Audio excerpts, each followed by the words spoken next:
ಪರೀಕ್ಷೆ ಬರೆಯಲು ಕೈಗಳಲ್ಲಿ ಶಕ್ತಿ ಇಲ್ಲದ ವಿಕಲಾಂಗ ಪರೀಕ್ಷಾರ್ಥಿಗೆ ಶಿಕ್ಷಣ ಇಲಾಖೆ ಎಸ್ಎಸ್ಎಲ್ಸಿ ಪರೀಕ್ಷೆ ಬರೆಯುವ ಸಹಾಯಕನ ಸೇವೆ ಪಡೆಯುವಲ್ಲಿ ಅವಕಾಶ ನೀಡದ ಕಾರಣ ವಿಕಲಾಂಗ ಪರೀಕ್ಷಾರ್ಥಿ ಪರದಾಟ ನಡೆಸಿದ ಘಟನೆ ವಿಜಯಪುರದಲ್ಲಿ ನಡೆದಿದೆ. ನಗರದ ಪರೀಕ್ಷಾ ಕೇಂದ್ರದಲ್ಲಿ ಮೊಹಮ್ಮದ್ ನಾಯ್ಕೋಡಿ ಎಂಬ ದಿವ್ಯಾಂಗ ವಿದ್ಯಾರ್ಥಿ ಪರೀಕ್ಷೆ ಬರೆಯಬೇಕಿತ್ತು.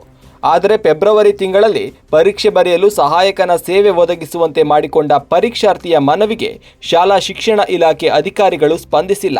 ಪರಿಣಾಮ ಬುಧವಾರ ಪರೀಕ್ಷಾ ಕೇಂದ್ರಕ್ಕೆ ಹಾಜರಾದರೂ ಪರೀಕ್ಷೆ ಬರೆಯುವ ಸಹಾಯಕ ಇಲ್ಲದೆ ಮೊಹಮ್ಮದ್ ಸುಮ್ಮನೆ ಕುಳಿತಿದ್ದಾನೆ.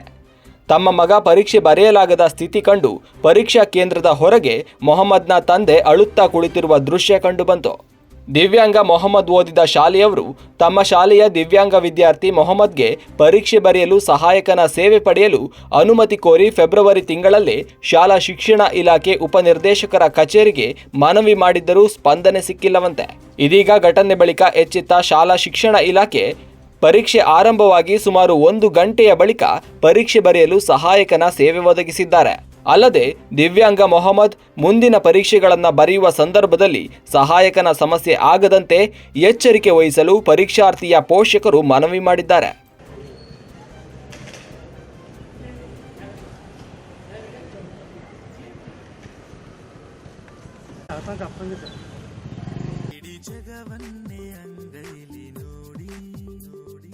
ಜನಮನದ ಈ ಜೀವನಾಡಿ